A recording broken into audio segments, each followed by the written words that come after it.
Bismillahirrahmanirrahim. Assalamualaikum warahmatullahi wabarakatuh. Nama saya Muhammad Iqan bin Saiful Azman.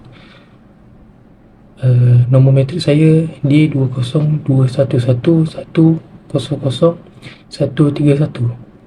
Hari ini saya akan review buku dalam bahasa Arab yang merupakan tugasan kedua subjek dakwah dan pendidikan HID 3013. Nama kitab yang saya pilih ialah Kaifiyah Dakwah Usatil Muslimin ilallahi ta'ala fi Daw'il Kitab wa Sunnah. Kitab ini dikarang oleh Sa'id bin Ali bin Wahfa Al-Qahta'i. Secara ringkasnya, buku ini menerangkan tentang kaedah berdakwah kepada orang Islam yang degil ataupun derhaka kepada ajaran agama Islam.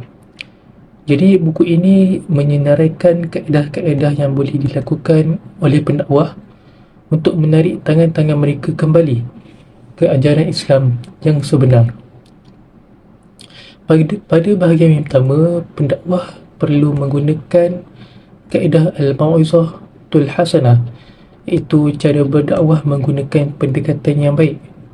Al-mau'izah bermaksud sesuatu perintah dan larangan yang digabungkan dengan dorongan dan ugutan serta ucapan yang benar yang mampu melembutkan hati, mempengaruhi jiwa, mengekang jiwa daripada memberontak dan meningkatkan jiwa yang halus ke arah keimanan dan petunjuk yang benar.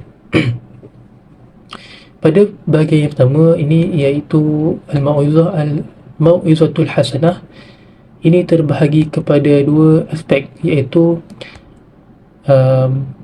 wa'azul ta'lim dan wa'azul at-ta'dib, yang masing-masing membawa maksud berdakwah menggunakan pendidikan dan berdakwah menggunakan adab atau akhlak. Pada bahagian wa'azul at-ta'lim ini menggesa para pendakwah untuk mahir dalam bidang tauhid, fiqh dan hukum syarak, iaitu hukum wajib, sunat, makruh, haram dan harus. Bidang-bidang ini perlu diasah oleh semua pendakwah supaya kerja-kerja dakwah dapat berjalan dengan berkesan. Bukan itu sahaja, para pendakwah juga perlu mempunyai ilmu pengetahuan berkaitan Al-Quran dan As-Sunnah. Hal ini kerana kedua-dua aspek ini merupakan asas yang paling penting yang perlu ada dalam diri pendakwah. Hal ini juga disebut dalam hadis Nabi iaitu sesiapa yang berpegang teguh dengan Al-Quran dan As-Sunnah, maka dia tidak akan sesat.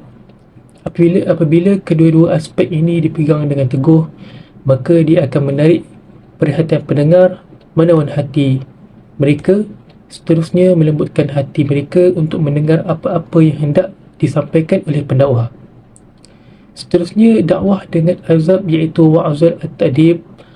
Wa'azul at-ta'dib ini ialah dakwah dengan menunjukkan akhlak yang baik, sabar, berani, menjaga lisan dan murah hati, serta menjauhi sifat-sifat yang keji seperti mudah marah, tergesa-gesa, khianat, takut dan pengecut. Pendakwah perlu menyebut atau berkata-kata perkara yang baik berdasarkan Al-Quran dan As-Sunnah, riwayat sahabat, para tabi'in, pendapat imam-imam yang rajih yang mengikut kesesuaian dan keadaan.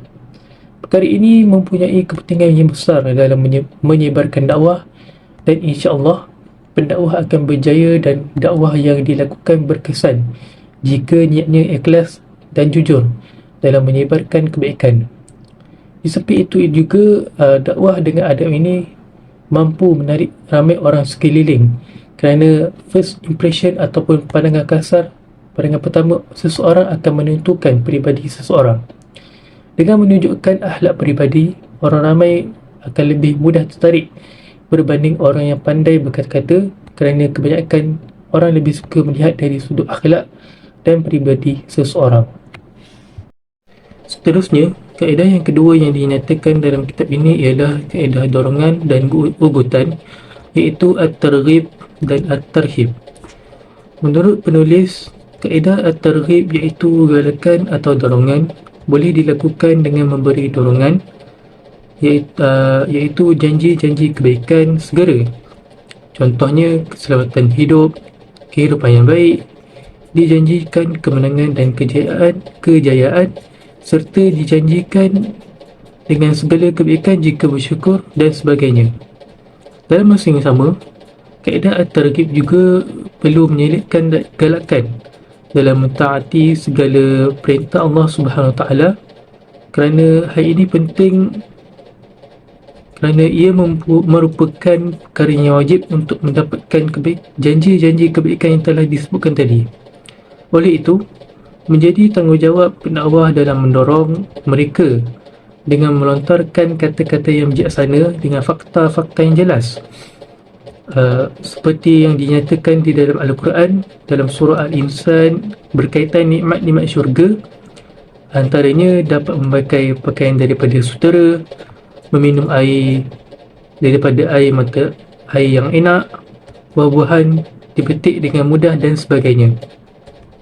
Dorongan-dorongan seperti ini lah yang mampu menyedarkan mereka bahawa nikmat di syurga kelak lebih kekal dan berbaloi berbanding nikmat yang sementara di dunia ini. Seterusnya, kaedah at-tarhib iaitu ugutan dan peringatan.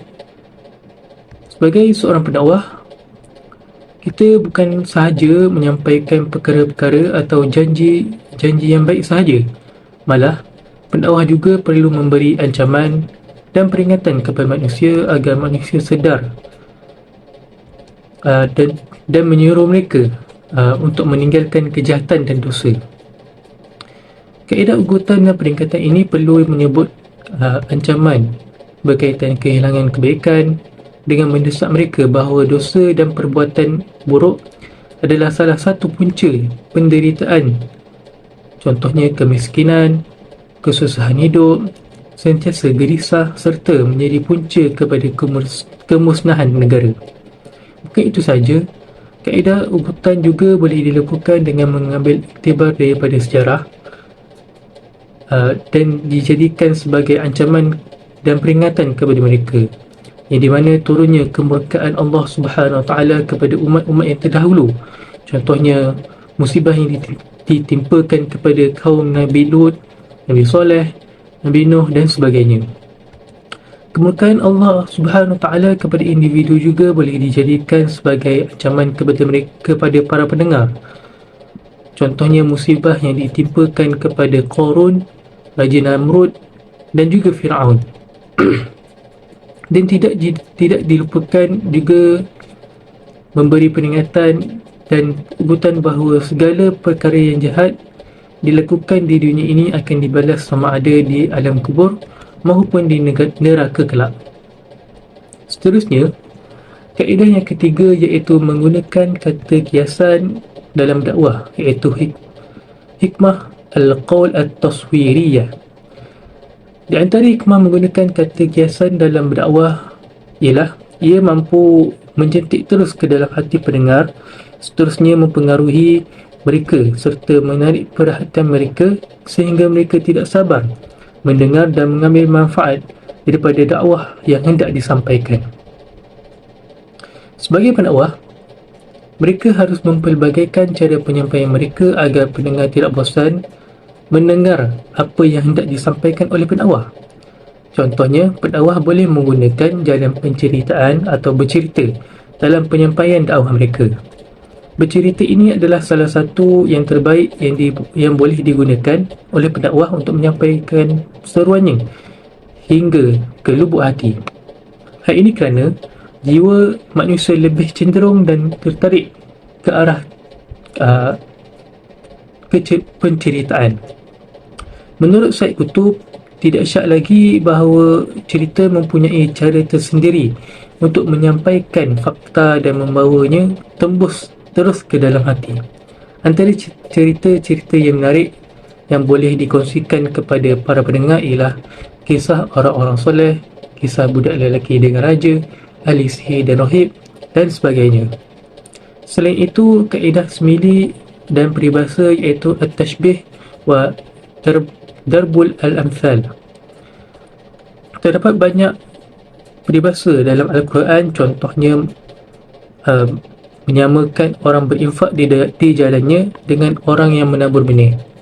Selain itu, perkara yang sia-sia juga boleh dijadikan kiasan, contohnya orang yang berbelanja ke arah kebaikan tetapi niat dan atau tujuannya ke arah kemunafikan, kemasyhuran,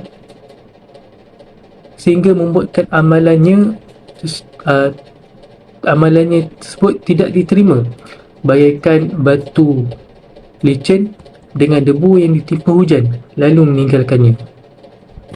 Oleh itu, para pendakwah perlu bijak menyusun kata dengan mengaitkan kata kiasan ini dengan situasi dan keadaan yang sesuai agar ia menjadi keistimewaan dalam penyampaian dakwah. Malahan, pendakwah juga boleh menggunakan kaedah menarik perhatian hati kepada imej moral dan kesannya, iaitu laftul al-anzar wal qulub ilal suril al-ma'nawiyah. Kaedah ini adalah menarik perhatian orang kepada orang yang terpuji dan kesan perlakuan yang telah dilakukan. Sebagai contoh, menyatakan gambaran orang yang beriman yang telah dirangkumkan dalam Al-Quran dalam surah Al-Mu'minun yang menunjukkan ganjaran bagi orang-orang beriman setelah mereka bersusah payah mentaati dan menjauhi segala perintah Allah Subhanahu Wa Taala. Aspek ini tidak sepatutnya diabaikan oleh pendakwah kerana ia juga mampu memberi kesan kepada pendengar untuk kembali semula kepada ajaran Islam. Hal ini juga tidak dilupakan dengan kaedah yang sebaliknya, iaitu lafzul al-anzar wal qulub ila al-atharul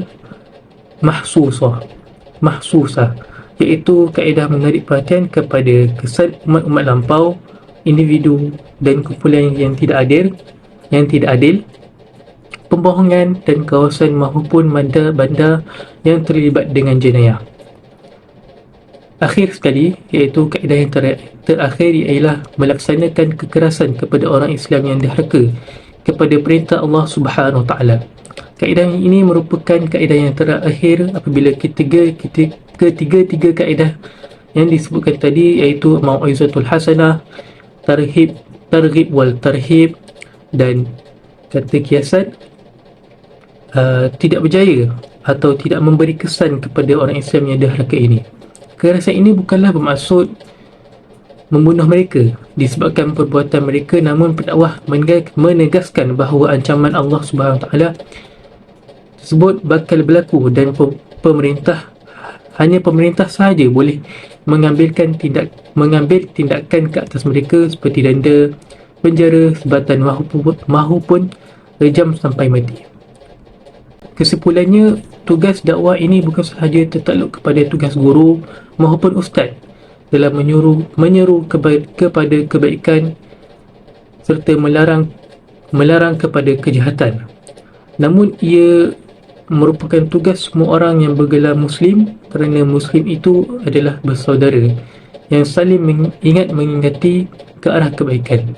Selagi Islam menjadi agama kita, maka ia menjadi tanggungjawab kita dalam menegur sesama insan. Sekian, wabillahi taufiq wa hidayah. Wassalamualaikum warahmatullahi wabarakatuh. Sekian, terima kasih.